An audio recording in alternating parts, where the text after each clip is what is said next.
तोहरे ही रहिया ताके गइलु कैसन रोग धरा के ही मिलन वाला मन तड़पे छन छन दिल हमारे लागे कहीं ना। ओ साथी रे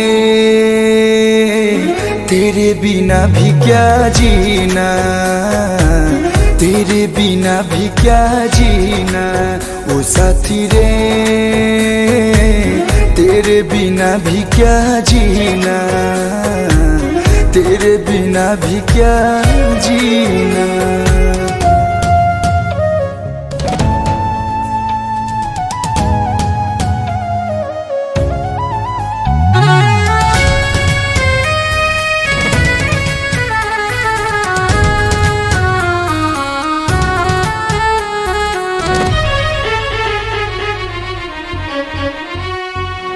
जिंदगी लागे जन्नत जैसन रहेलू जब पास हो, बतिये से जुड़ाला जियरा भरल बा इतना मिठास हो।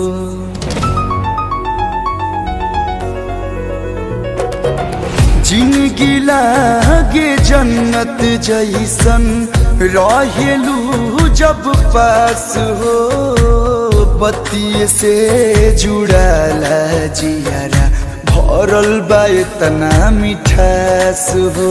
सपना हमके दिखा के आशिक अपन बना के हो गइल का कसूर, काहे इतना गुरूर, बस इतने बता दो हसीना। ओ साथी रे तेरे बिना भी क्या जीना, तेरे बिना भी क्या जीना। ओ साथी रे तेरे बिना भी क्या जीना, तेरे बिना भी क्या जीना।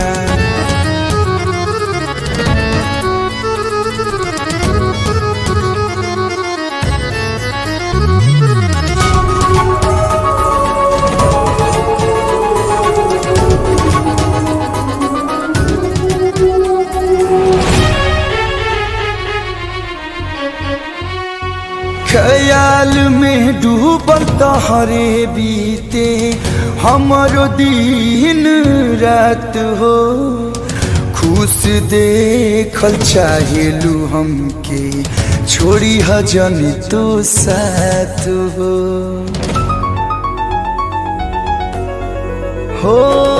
ख्याल में डूबल तोहरे बीते हमरो दिन रात हो, खुश देखल चाहेलू हमके छोड़ी हजन तू साथ हो। आँख सावन जैसे बरसे मन मिले खाती तरह से, जे नया वेलू नजर हमके लागेला डर, दूर कलू से जइहा कहीं ना।